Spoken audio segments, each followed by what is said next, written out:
नमस्कार दोस्तों, स्वागत करता हूं मैं आप सभी का एक बार फिर से आपके अपने इस यूट्यूब चैनल पर। आज दोस्तों हमारा सेकंड चैप्टर है जिसमें कि हम ग्रोथ एंड डेवलपमेंट को समझने की कोशिश करेंगे। इससे पहले वाले चैप्टर में हमने स्कूल्स ऑफ साइकोलॉजी की बात की थी, जहां पे हमने अलग-अलग स्कूल्स को समझा था। इस वीडियो में आज हम ग्रोथ एंड डेवलपमेंट को पहले समझेंगे, उसके बाद हम बात करेंगे मैच्योरेशन की। साथ के साथ हम ये भी समझेंगे कि इनका आपस में कैसे संबंध है और ये एक दूसरे से कैसे अलग हैं। लास्ट में हम ये जानने की कोशिश करेंगे कि डेवलपमेंट के कौन-कौन से डायमेंशंस होते हैं और फिर हम ये भी समझेंगे कि कौन-कौन से स्टेजेस ऑफ डेवलपमेंट होते हैं। इन सभी को समझना हमारे लिए बहुत ही आवश्यक है। तो चलिए बिना किसी देरी के वीडियो की शुरुआत करते हैं, लेकिन उससे पहले अगर आप मेरी वीडियो पहली बार देख रहे हैं, चैनल पर नए हैं तो सब्सक्राइब कर दीजिए, इस वीडियो को लाइक कर दीजिए, दोस्तों तक शेयर कर दीजिए। चलिए बिना किसी देरी के शुरुआत करते हैं और एक-एक करके हम ग्रोथ एंड डेवलपमेंट को समझने की कोशिश करते हैं। तो ग्रोथ एंड डेवलपमेंट हिंदी में इसको कहते हैं वृद्धि एवं विकास, है ना। हिंदी में भी आपको मैं बता दूं, ग्रोथ के लिए जो शब्द इस्तेमाल होता है वो है वृद्धि और डेवलपमेंट के लिए जो शब्द इस्तेमाल होता है वो है विकास। तो मुझे उम्मीद है कि इन दोनों शब्दों को आपने, ऐसा नहीं कि पहली बार आप सुन रहे होंगे, आपने पहले भी इन शब्दों को कहीं ना कहीं जरूर सुना होगा। जैसे अखबार वगैरह में आपने सुना हो, अक्सर खबरें आती हैं, इकोनॉमिक ग्रोथ की बात होती है। इकोनॉमिक ग्रोथ या इकोनॉमिक डेवलपमेंट जब हम कहते हैं कि हमारा ग्रोथ रेट क्या है, इस तरीके से। साइंस में भी सुना होगा, साइंटिफिक डेवलपमेंट्स, साइंटिफिक डेवलपमेंट्स। और आपने कभी हो सकता है टेक्नोलॉजी के सेक्टर में सुना होगा, टेक्नोलॉजिकल एडवांसमेंट या कई बार टेक्नोलॉजिकल डेवलपमेंट्स भी हम कह देते हैं। तो यहाँ पे डेवलपमेंट या ग्रोथ शब्द का क्या मतलब होता है? जब भी इन इकोनॉमिक्स के केस में इकोनॉमिक डेवलपमेंट से मतलब देश की अर्थव्यवस्था से होता है। मतलब देश में कितनी आय है, कितना व्यय है, इस प्रकार से बातें होती हैं। साइंटिफिक डेवलपमेंट का मतलब ये है कि साइंस से संबंधित कौन कौन से नए इनोवेशंस हो रहे हैं, कौन कौन सी नई डिस्कवरीज हो रही हैं, ये सारी चीजें।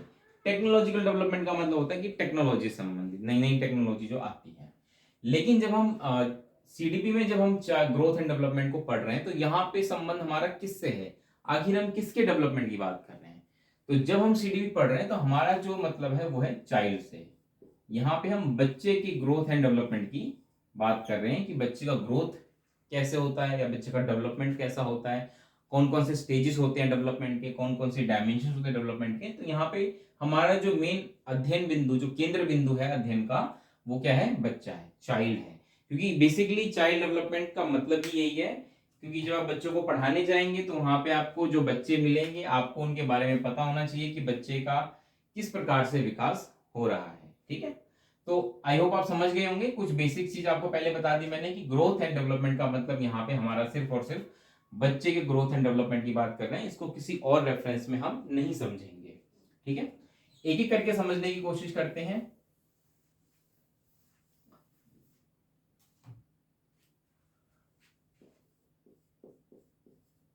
एक एक करके समझने की कोशिश करते हैं। सबसे पहले हम बात करते हैं ग्रोथ की, कि भाई ग्रोथ क्या होता है। तो ध्यान रखिएगा, ग्रोथ का मतलब होता है ऐसे सभी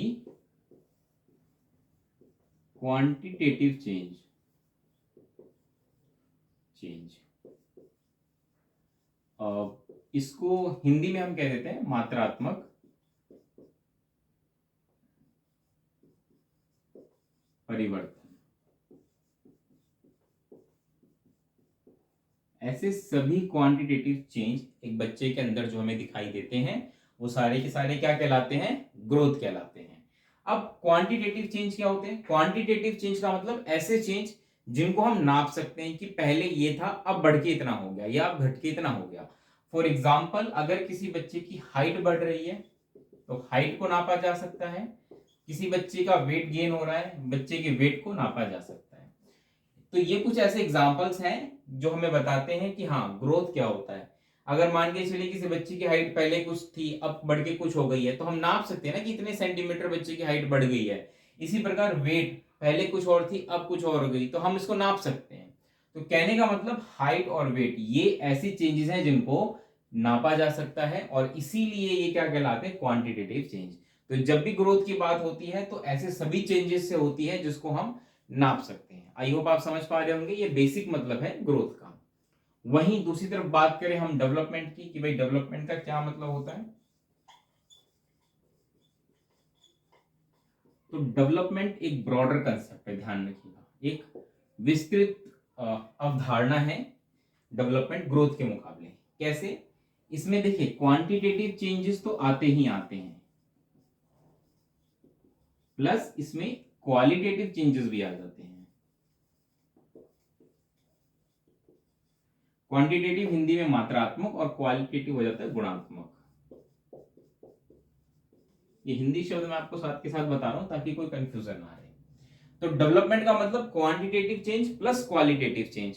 अब ये क्या होते हैं? क्वांटिटेटिव चेंज तो आप समझ गए, जिनको नाप सकते हैं, जैसे हाइट बढ़ रही है, वेट बढ़ रही है, ये सब क्या है? ये सब क्वांटिटेटिव चेंज है और आप इसको नाप सकते हैं। लेकिन अगर मैं बात करूं क्वालिटेटिव चेंजेस की, तो ये ऐसे चेंजेस होते हैं जिनको नापना मुश्किल होता है, लेकिन ये एक बच्चे में हमें दिखाई देते हैं। मतलब ऐसे चेंजेस भी हमें बच्चे में दिखाई देते हैं। फॉर एग्जाम्पल इसको अगर मैं समझाने की कोशिश करूं, तो मान के चलिए एक बच्चे का इमोशनल डेवलपमेंट हो सकता है। इमोशनल डेवलपमेंट कैसे हो सकता है?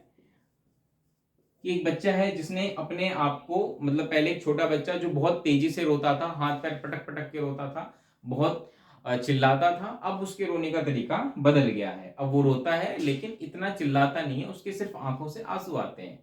तो उसने अपने इमोशंस को कंट्रोल करना सीख लिया है। अब इसको नापा तो नहीं जा सकता, लेकिन ये इमोशनल डेवलपमेंट में आएगा। दूसरा एग्जांपल लेते हैं।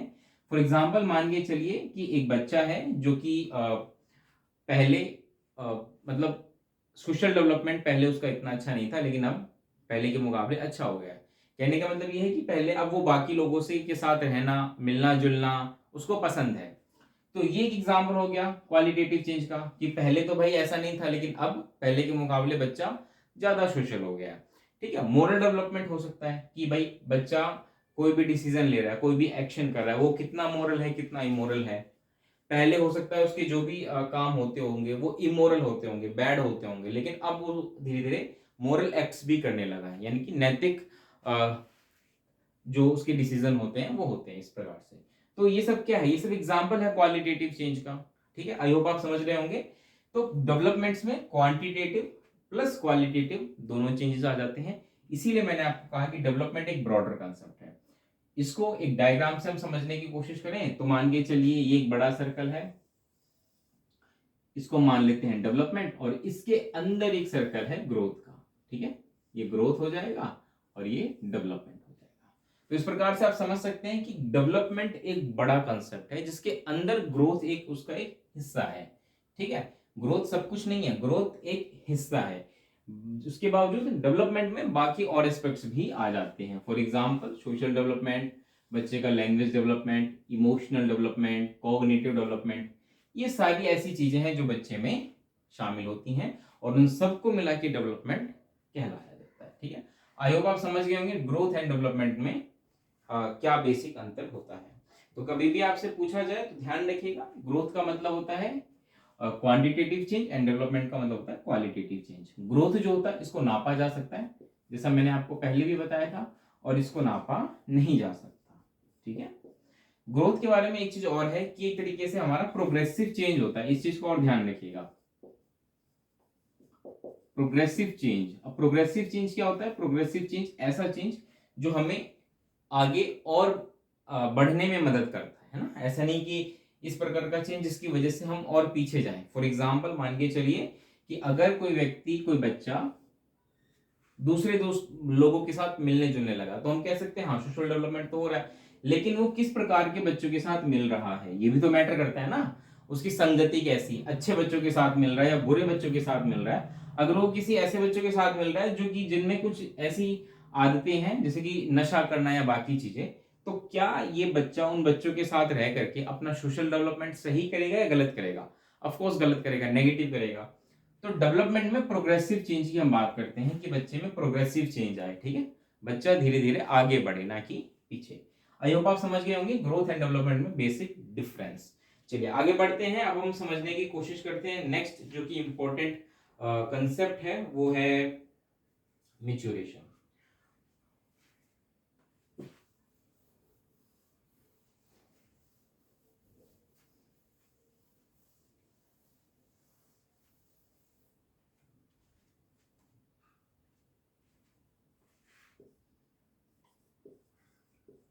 मैच्योरेशन, मैच्योरेशन को हिंदी में हम कहते हैं परिपक्वता।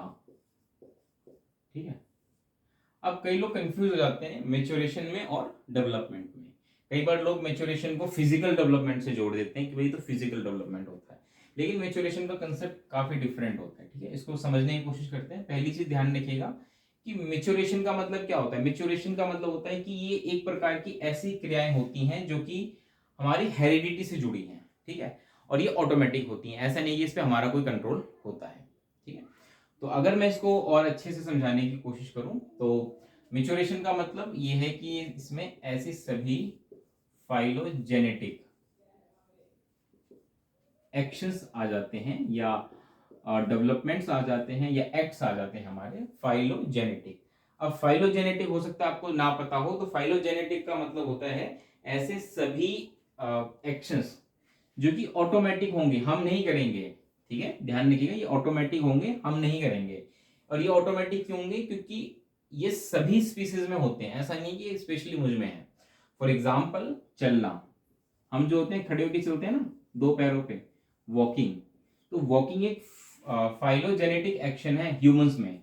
किसमें? ह्यूमंस में, not other animals. Other animals in the sense for example cat and dog, इनमें नहीं है ये, लेकिन ह्यूमंस में ये फाइलोजेनेटिक एक्शन है चलना, क्योंकि चलना सभी में होता है। ठीक है, ऐसा नहीं है कि भाई मैं दो पैरों पे चल सकता हूं और कोई दूसरा मनुष्य है वो दो पैरों पे नहीं चल सकता, ये सभी चलते हैं, तो ये फाइलोजेनेटिक एक्शन है। लेकिन मान के चलिए कुछ लोग स्टैमरिंग करते हैं। स्टैमरिंग मतलब होता है हकलाना, तो स्टैमरिंग को हम फाइलोजेनेटिक एक्शन थोड़ी कहेंगे, क्योंकि सब में नहीं होता, किसी किसी में हमें देखने को मिलता है। तो आई होप आप फाइलोजेनेटिक एक्शन तो समझ गए होंगे। तो ध्यान रखिएगा, मैच्योरेशन का मतलब ऐसे सभी फाइलोजेनेटिक एक्शंस होते हैं जो कि जेनेटिक होते हैं। क्या होते हैं? जेनेटिक होते हैं। इसका सीधा सीधा संबंध हमारे जीन्स से होता है कि बच्चे में जो फादर मदर से चीजें मिली हैं उसके हिसाब से। ठीक है, तो इस तरीके से जेनेटिक ब्लूप्रिंट हम इसको कह सकते हैं, क्योंकि इसमें पहले से डिसाइडेड होता है कि बच्चे में कौन सी चीजें कब होंगी। ठीक है, ये पहले से फिक्स होता है कि इस खास पर्टिकुलर एज में आकर के बच्चा इस प्रकार के एक्शन हमें दिखाएगा। फॉर एग्जाम्पल जैसे कि अगर हम कहें तो जनरली 4 से 5 महीने का जो बच्चा होता है वो क्रॉलिंग यानी कि रिंग घुटनों के बल चलना शुरू कर देता है। ठीक है, क्रॉलिंग। वहीं लगभग 1 से सवा महीने का जो बच्चा होता है वो क्या करना शुरू कर देता है? वो चलना शुरू कर देता है। ठीक है, मतलब शुरुआत हो जाती है उसकी चलने की। मैं ये नहीं कह रहा कि कंप्लीट अच्छे से चलना सीखता है, लेकिन हाँ शुरुआत उसकी हो जाती है 1 से सवा साल के बच्चे में।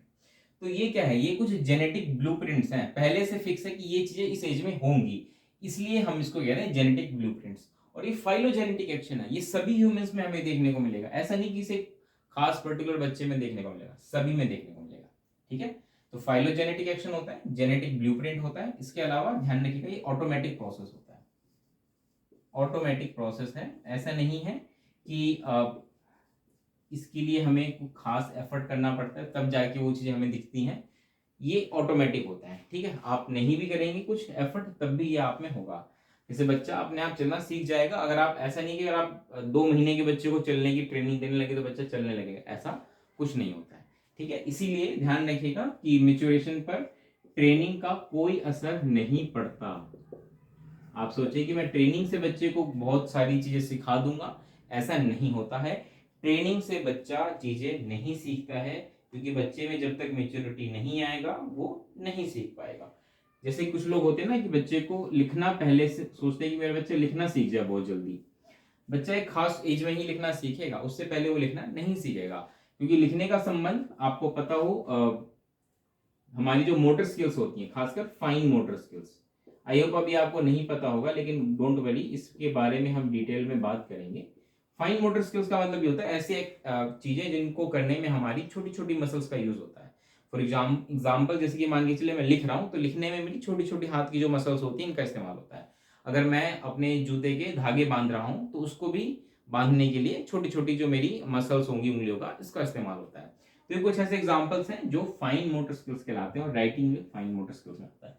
इसीलिए अगर आप बच्चे को पहले से लिखने की ट्रेनिंग देने लग जाए तो उससे कुछ नहीं होने वाला। बच्चे खास उम्र में आकर ही लिखना सीखेगा, क्योंकि बच्चे की जो जेनेटिक ब्लूप्रिंट्स हैं वो ये बता देंगे कि भाई बच्चे किस एज में बच्चे में ये फाइन मोटर स्किल्स डेवलप होने शुरू होंगे, और जब वो डेवलप होंगे तभी बच्चा लिखने की कोशिश कर पाएगा, और तभी ट्रेनिंग का फायदा है। मैं ये नहीं कह रहा ट्रेनिंग का कोई फायदा नहीं है, ट्रेनिंग आप दीजिए, लेकिन उस मेच्योरिटी को अचीव करने के बाद कि बच्चा उस पर्टिकुलर चीज को अचीव कर ले तभी, उससे पहले कोई फायदा नहीं है, आप चाहे कितना भी कुछ कर लीजिए। ठीक है, इसीलिए मैं कह रहा हूं कि ध्यान रखिएगा कि मेच्योरिटी क्या है, प्री कंडीशन है लर्निंग के लिए। मेच्योरिटी क्या है, प्री कंडीशन फॉर लर्निंग। अगर आप बच्चे को कुछ सिखाना चाहते हैं तो जरूरी है कि बच्चे में वो चीज है, उसके लिए एक मेच्योरिटी आ जाए, है ना। फॉर एग्जाम्पल, अगर आप बच्चे को कंप्यूटर कीबोर्ड टाइपिंग सिखाते हैं, या टाइपिंग कह लीजिए सीधा, अगर आप बच्चे को टाइपिंग सिखाते हैं तो बच्चा टाइपिंग तभी सीखेगा जब बच्चे इतना मिच्योर हो जाए, बच्चे में कुछ फाइन मोटर स्किल्स डेवलप हो जाए, है ना। इसी प्रकार बच्चा क्रिकेट खेलना तभी सीखेगा जब बच्चे को दौड़ना आएगा या चलना आएगा। उससे पहले थोड़ी कि आप सोचे कि भाई मैं 1 साल से छोटे बच्चे को ही ट्रेनिंग देने लग जाऊं तो वो जल्दी चलने लगेगा और फिर मैं उसको अच्छा खिलाड़ी बनाऊंगा, ऐसा कुछ नहीं होने वाला। ठीक है, आई होप आप समझ पा रहे होंगे इसमें बेसिक डिफरेंस। इसी के तरीके से एक एब्स्ट्रैक्ट थिंकिंग आपको पता होगा। एब्स्ट्रैक्ट थिंकिंग भी एक पर्टिकुलर स्टेज में ही हमारे में डेवलप होती है, जिसका संबंध हमारे कॉग्निटिव से है।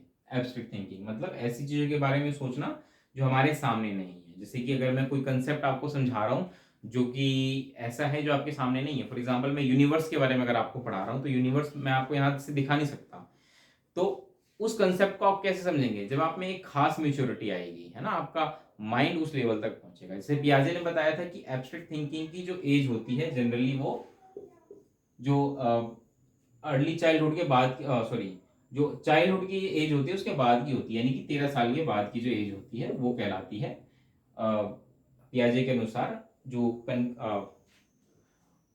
उसको हम कहते हैं फॉर्मल ऑपरेशनल स्टेज। ठीक है, फॉर्मल ऑपरेशनल स्टेज कहते हैं, जो कि 13 साल के बाद की एज होती है। तो उस एज में बच्चा जो है एब्स्ट्रैक्ट थिंकिंग कर पाता है, उससे पहले नहीं कर पाता। क्यों? क्योंकि ये मेच्योरिटी का एग्जांपल है। आई होप आप समझ पा रहे होंगे मेच्योरेशन में क्या फर्क होता है। मुझे उम्मीद है कि आप समझ पाए होंगे। अब हम आगे बढ़ते हैं। चलिए थोड़ा सा हम डिफरेंस भी साथ के साथ देख लेते हैं कि डेवलपमेंट में और मेच्योरेशन में क्या अंतर होता है, ताकि आप चीजें अच्छे से और समझ में आ जाए। एक बार हम थोड़ा सा रिवीजन कर लेते हैं, क्विक रिवीजन। थोड़ा सा हम ये समझ लेते हैं पहले कि ग्रोथ एंड डेवलपमेंट में क्या डिफरेंस होता है, उसके बाद हम आएंगे मेच्योरेशन एंड डेवलपमेंट में क्या डिफरेंस होता है।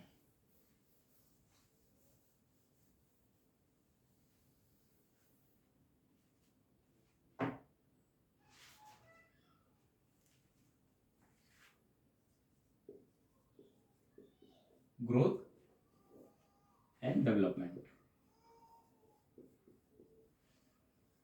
तो ग्रोथ एंड डेवलपमेंट की अगर मैं बात करूं तो ध्यान रखिएगा, ग्रोथ क्या है, एक तरीके से क्वांटिटेटिव चेंज है, वहीं डेवलपमेंट क्या है, डेवलपमेंट क्वांटिटेटिव प्लस क्वालिटेटिव, दोनों ही इसमें शामिल हो जाते हैं। ग्रोथ एक लाइफ लॉन्ग प्रोसेस नहीं है, ठीक है, ध्यान रखिएगा, it is not life long. Growth life long नहीं होता। एक पर्टिकुलर एज के बाद ग्रोथ जो होती है हमारी रुक जाती है। जनरली कहा जाता है एडोलेसेंस एज तक जो हमारी मैक्सिमम ग्रोथ होनी होती है वो हो जाती है, उसके बाद जो होती है ग्रोथ हमारी रुक जाती है। लेकिन अगर वही मैं बात करूं डेवलपमेंट की, development is life long process. ऐसा क्यों? क्योंकि डेवलपमेंट में आपको और भी डायमेंशंस देखने को मिलते हैं। फॉर एग्जांपल, अगर बच्चे का फिजिकल डेवलपमेंट तो एक स्टेज में आने के बाद रुक जाता है, लेकिन बच्चे के जो बाकी एस्पेक्ट्स होते हैं डेवलपमेंट के, जैसे कि अगर मैं कहूँ बच्चे का इमोशनल डेवलपमेंट, बच्चे का लैंग्वेज डेवलपमेंट, ये पूरी लाइफ लॉन्ग हमें देखने को मिलता है। लैंग्वेज डेवलपमेंट कैसे? लैंग्वेज डेवलपमेंट देखिए, जैसे कि जो बच्चे के वोकल ऑर्गन्स होते हैं, यानी कि उसके मुंह के ऐसे अंग जो बोलने में मदद करते हैं, उसको वोकल ऑर्गन्स कहते हैं। तो अगर वो एक पर्टिकुलर एज में डेवलप होते हैं, जो कि जनरली मान के चलिए 6 महीने के बाद से डेवलप होना शुरू होते हैं, इसीलिए बच्चा धीरे धीरे बोलना शुरू करता है। जैसे पहले चिल्लाता है, फिर बैबलिंग करता है, फिर शब्द का निर्माण करता है। ये सारी चीजें होती हैं धीरे धीरे जैसे जैसे उसका वोकल ऑर्गन डेवलप होता है। लेकिन उसके बावजूद लैंग्वेज डेवलपमेंट सिर्फ इतना नहीं है, लैंग्वेज डेवलपमेंट का मतलब और भी चीजें हैं कि भाषा कैसे सीख रहा है दूसरों को देख के, किस प्रकार के शब्द वो अपने अंदर ले रहा है, कंटेंट जो उसके दिमाग में आ रहा है, वो सब लैंग्वेज डेवलपमेंट का पार्ट है। इसीलिए किसी ने बड़ी मतलब कहा भी है कि फेमस कथन है, जैसे कि कहते हैं ना कि इंसान जो है वो बोलना तो सीख जाता है, 1 साल का बच्चा 1.5 साल का बच्चा बोलने लग जाता है, लेकिन क्या बोलना है, कब बोलना है, कहाँ बोलना है, कितना बोलना है, ये सीखने में मनुष्य को पूरा जीवन लग जाता है। इसीलिए इसको ऐसे समझिए कि ये डेवलपमेंट का पार्ट है, लाइफ लॉन्ग प्रोसेस है। इसी प्रकार से इमोशनल डेवलपमेंट, कि अपने इमोशंस को कंट्रोल कर पाना। बहुत बड़े बड़े लोग अपनी इमोशंस को कंट्रोल नहीं कर पाते, क्यों? क्योंकि उन्होंने सीखा नहीं है, उनका इमोशनल डेवलपमेंट अभी हुआ नहीं है। लेकिन ये होता है कि वो धीरे धीरे जैसे जैसे ठोकरे खाते हैं वो समझते हैं, है ना। कई बार कुछ लोग किसी दूसरे लोग से इतना अटैच हो जाते हैं, लेकिन वो नहीं समझ पाते कि अपने इमोशंस को कैसे कंट्रोल करना है। लेकिन जब उनके साथ कुछ धोखा होता है, कुछ गलत होता है, तो वो चीज़ें उनको हिट करती हैं, वो इमोशनली इतना अनबैलेंस हो जाते हैं कि कई बार खुद को संभाल नहीं पाते। तो ये कुछ एग्जाम्पल हैं, मतलब ये हम सबके साथ होता है, अलग अलग स्टेजेस में हम ये इन चीज़ों से गुजरते हैं, ठीक है। जीवन के हर एक पहलू से में हमें इस प्रकार की चीज़ें देखने को मिलती हैं। तो क्या है, यहाँ पे इमोशनल डेवलपमेंट की बात हो रही है कि आप अपने इमोशंस को कैसे कंट्रोल कर रहे हैं, कैसे मैनेज कर रहे हैं, ये भी हमें सीखना होता है। ये भी लाइफ लॉन्ग प्रोसेस होता है, ठीक है। आई होप आप समझ पा रहे हैं development is a life long process and growth life long process नहीं है, ठीक है। ग्रोथ की बात करें तो it can be measured. Growth को तो नाप सकते हैं ना, अभी मैंने बताया हाइट को नाप सकते हैं, आप वेट को नाप सकते हैं, लेकिन क्या आप डेवलपमेंट को नाप सकते हैं? नहीं, it can not be measured. बल्कि आप इसको क्या कर सकते हैं, इसको ऑब्जर्व कर सकते हैं।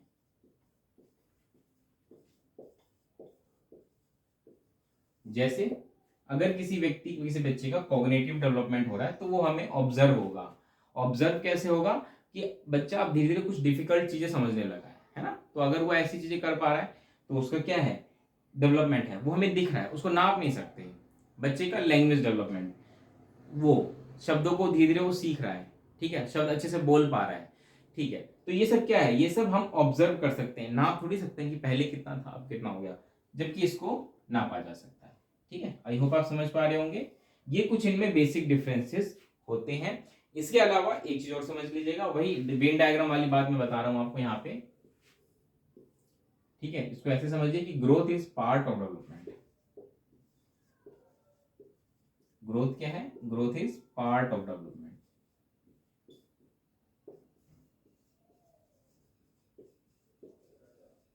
लेकिन अगर मैं बात करूं डेवलपमेंट की, तो ध्यान रखिएगा development is not part of growth, is not part of growth.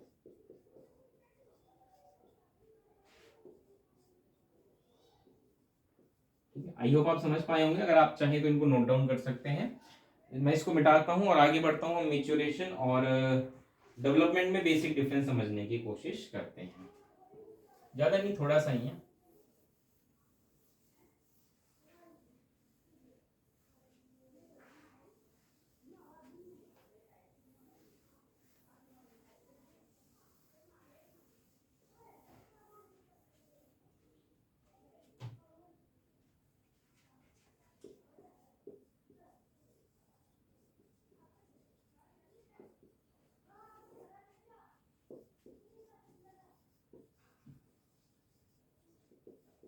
तो एक बार रिवीजन करते हैं। डेवलपमेंट मतलब जो कि क्वांटिटेटिव एंड क्वालिटेटिव चेंजेस होते हैं। मैच्योरेशन क्या होता है, मैच्योरेशन एक तरीके का जेनेटिक ब्लूप्रिंट होता है, ठीक है। और इसके अलावा और क्या हो सकता है, इसके अलावा ये हो सकता है कि जो डेवलपमेंट होता है जरूरी नहीं है कि वो कुछ जेनेटिक्स से ही मिले। डेवलपमेंट कई बार हमारे इन्वायरमेंट से भी होता है, जबकि मैच्योरेशन जो होता है वो सिर्फ जेनेटिक ब्लूप्रिंट होता है, ठीक है। तो ध्यान रखिएगा, इसलिए कहते हैं कि development is hereditary plus environment, ठीक है। या कुछ लोग इसको कहते हैं हेरिडिटरी एंड इन्वायरमेंट का मल्टीप्लीकेशन होता है।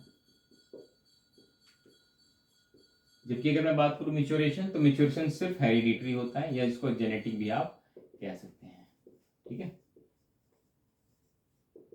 ध्यान रखिएगा कि डेवलपमेंट हेरिडिटी एनवायरनमेंट दोनों का प्रोडक्ट होता है। कैसे कि डेवलपमेंट में तो ठीक है कुछ चीजें तो जेनेटिक होंगी, जैसे कि फिजिकल डेवलपमेंट से मोस्टली चीजें रिलेटेड जो होती हैं वो हेरिडिटरी होती हैं, लेकिन एनवायरनमेंट से भी तो होता है। जैसे कि सोशल डेवलपमेंट कैसे होगा, वो एनवायरनमेंट से होगा, उसका जेनेटिक से को तो लेना देना बहुत ही कम है।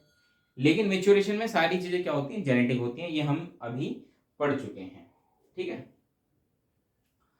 इसमें जो हमने देखा कि वही वाली बात है कि इसमें quantitative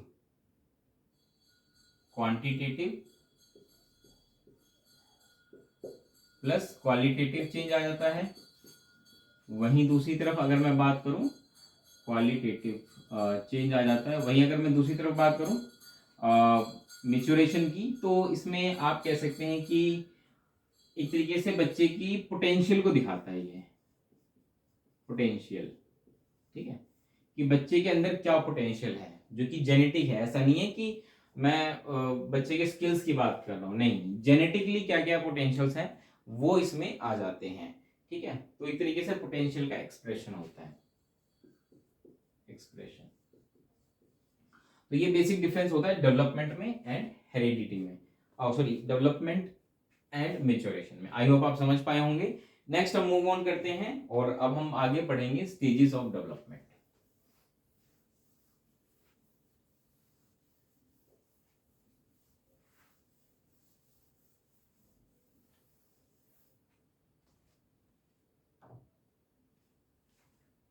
next is stages of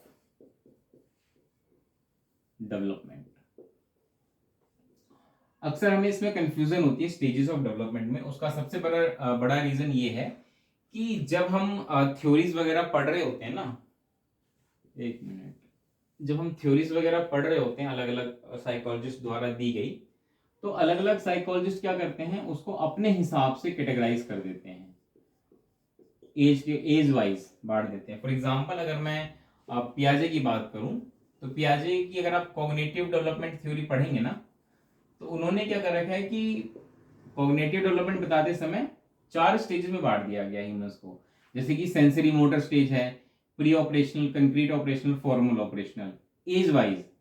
इसी प्रकार से एरिक एरिक्सन की थ्योरी जब आप पढ़ेंगे, साइको सोशल थ्योरी जो है एरिक एरिक्सन की, साइको सोशल थ्योरी, तो उन्होंने तो 8 स्टेजेस में बांट रखा पूरे ह्यूमन लाइफ को, 8 स्टेजेस में। 8 स्टेजेस मैटर करता है, इसलिए हमें कंफ्यूजन बनी रहती है अक्सर कि एक्चुअल में स्टेजेस ऑफ डेवलपमेंट क्या है। तो हमेशा ध्यान रखिएगा जब आप इनकी थ्योरी पढ़ेंगे और वहां पे जब आपको स्टेजेस मिलेंगे, तो ये एक खास एस्पेक्ट की बात करें डेवलपमेंट की। फॉर एग्जाम्पल पियाजे जब बात करते हैं तो सिर्फ डेवलपमेंट के एक एस्पेक्ट कॉग्निटिव की बात करते हैं, या एरिक एरिक्सन जब बात करते हैं तो डेवलपमेंट के एक खास डायमेंशन होता है सोशल डेवलपमेंट, उसकी बात करते हैं। लेकिन जो मैं यहाँ पे आपको बता रहा हूँ स्टेजेस ऑफ डेवलपमेंट, ये किसी खास डायमेंशन से जुड़ा हुआ नहीं है, जबकि बल्कि जितने भी डेवलपमेंट्स होते हैं, जितने भी डायमेंशंस होते हैं डेवलपमेंट के, वो सब इसी के अकॉर्डिंग चीजें होती हैं, मतलब इसी के अकॉर्डिंग चीजें पढ़ी जाती हैं या स्टडी की जाती हैं। जैसे कि जो मैं सबसे पहले आपको करा रहा हूँ वो कहलाता है इन्फेंसी स्टेज। ठीक है, नेक्स्ट इन्फेंसी स्टेज, ध्यान रखिएगा ये 0 से 2 साल की एज कहलाती है। Next is childhood. चाइल्डहुड की बात करूं तो ये भी आगे 2 स्टेज में बढ़ जाता है, अर्ली चाइल्डहुड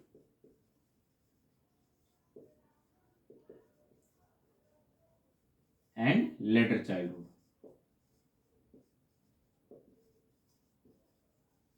अर्ली चाइल्डहुड की बात करें तो इसमें जो एज होती है वो 3 से 6 साल की होती है और उसमें 7 से 12 साल की होती है।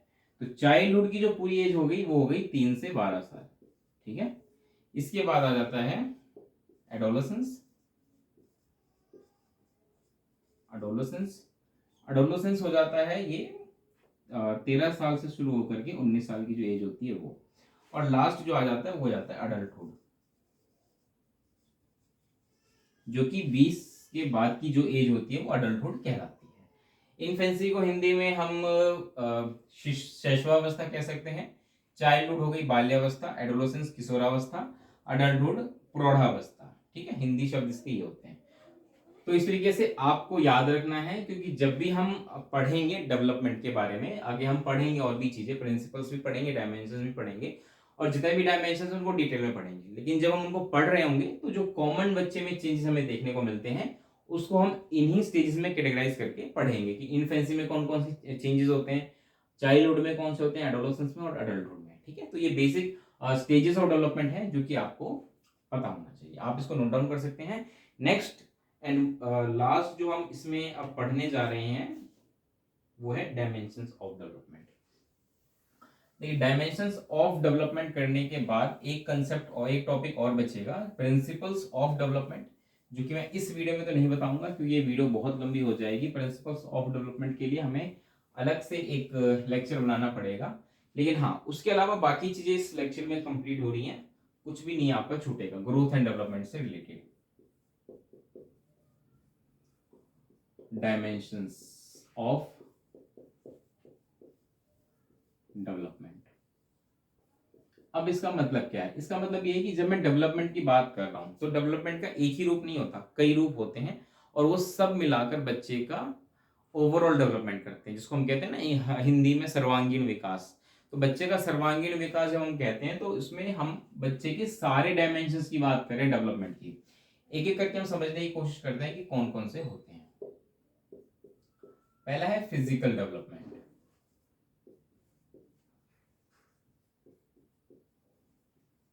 फिजिकल डेवलपमेंट का संबंध किससे होता है? बच्चे की मसल्स ग्रोथ से। ठीक है, मसल्स ग्रोथ की यहाँ पे बात होती है। मेनली फिजिकल डेवलपमेंट क्या होता है? हाइट बढ़ना, वेट बढ़ना, ये सब क्या है? ये जो मसल्स होती हैं, हमारी बोन्स होती हैं, उनसे संबंधित होता है, उनके ग्रोथ से संबंधित होता है। Next is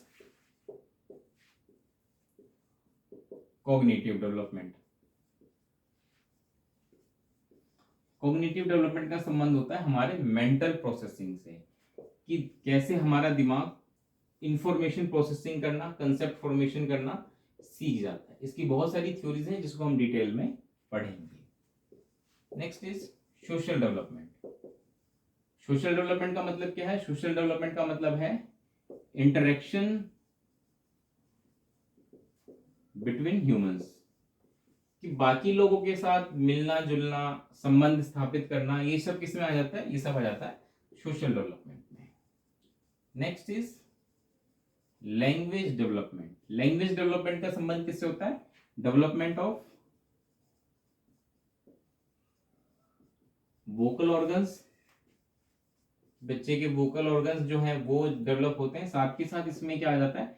acquisition of words, शब्दों को हम कैसे सीख रहे हैं, एक्वायर कर रहे हैं, ठीक है, कंसेप्ट कैसे हम सीख रहे हैं, ये सारी चीजें हमारे लैंग्वेज डेवलपमेंट में आ जाती हैं। लैंग्वेज डेवलपमेंट के बाद आ जाता है emotional development. Emotional development, emotional development की मैं बात करूं तो इसमें क्या चीजें आ जाती हैं? इसमें आ जाती हैं कि हम अपने इमोशंस को कैसे कंट्रोल कर पा रहे हैं, इमोशंस को कंट्रोल करना एंड मैनेज करना, ये सारी चीजें इसमें आ जाती हैं। नेक्स्ट इज जो हम आगे पढ़ेंगे भी, वो है moral development.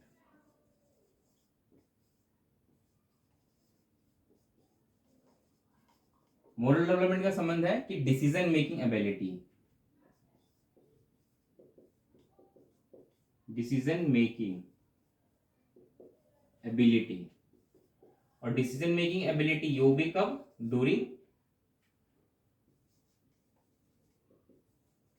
During moral dilemma.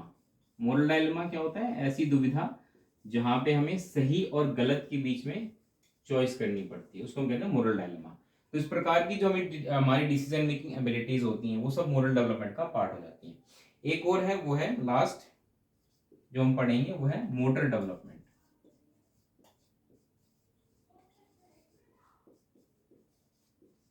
Motor development की बात करूं तो इसमें क्या आ जाता है? इसमें आ जाता है कि हमारी जो मसल्स होती हैं और जो हमारे न्यूरॉन्स होते हैं, हमारा जो न्यूरॉन सिस्टम है, उनका आपस में कोऑर्डिनेशन। तो इसमें आ जाएगा coordination between neurons and muscles. ठीक है, तो ये सारी जो है हमारे कुछ मेजर जो हमारे डायमेंशंस रहने वाले हैं डेवलपमेंट के, इसको हम एक एक करके सारा पढ़ेंगे। ऐसा नहीं कि हम कुछ भी छोड़ देंगे, ये हम पढ़ेंगे। डेवलपमेंट बहुत बड़ा टॉपिक है, लेकिन छोटी छोटी चीजें हमने इसे एक वीडियो में कवर कर ली है। बाकी सब हम एक एक करके डिटेल में पढ़ेंगे, और क्योंकि सब में कुछ ना कुछ थ्योरीज हैं, उन थ्योरीज को भी हम साथ के साथ कंप्लीट करेंगे। ठीक है, लेकिन इस वीडियो में हमने हमारा जो मेन टॉपिक था ग्रोथ एंड डेवलपमेंट, वो कंप्लीट होता है। एक लास्ट एक इंपॉर्टेंट कंसेप्ट बचेगा, प्रिंसिपल्स ऑफ डेवलपमेंट, जो कि मैं आपको नेक्स्ट वीडियो में डिटेल में कराऊंगा। प्रिंसिपल्स ऑफ डेवलपमेंट, उसमें लगभग 12-13 प्रिंसिपल्स हैं, तो एक एक करके हम सारा कुछ समझेंगे। इसके बाद क्या रह जाएगा, इसके बाद हमारा रह जाएगा एक एक करके सभी डायमेंशंस को पढ़ना। तो जैसे मैं कॉग्निटिव डेवलपमेंट जब पढ़ा रहा हूँ, तो मैं समझाऊंगा कि कॉग्निटिव डेवलपमेंट बच्चे का कैसे होता है फ्रॉम इन्फेंसी टू अडल्टहुड। साथ के साथ हम ये भी देखेंगे कि कौन कौन सी कॉग्निटिव डेवलपमेंट की थ्योरीज दी गई हैं। ठीक है, तो इस प्रकार से हम आगे बढ़ेंगे। आई होप वीडियो पसंद आई होगी, जो मैंने आज आपको समझाया समझ में भी आया होगा। फीडबैक अपना जरूर दीजिए, फीडबैक हमारे लिए ज़रूरी है, क्योंकि हमें भी इंप्रूवमेंट की जरूरत होती है। आपके फीडबैक बहुत वैल्यूएबल होते हैं। आप बताएंगे कि किस प्रकार के और इम्प्रूवमेंट की जरूरत है, तो नेक्स्ट वीडियोस में हम उसको इम्प्रूव करने की कोशिश करेंगे।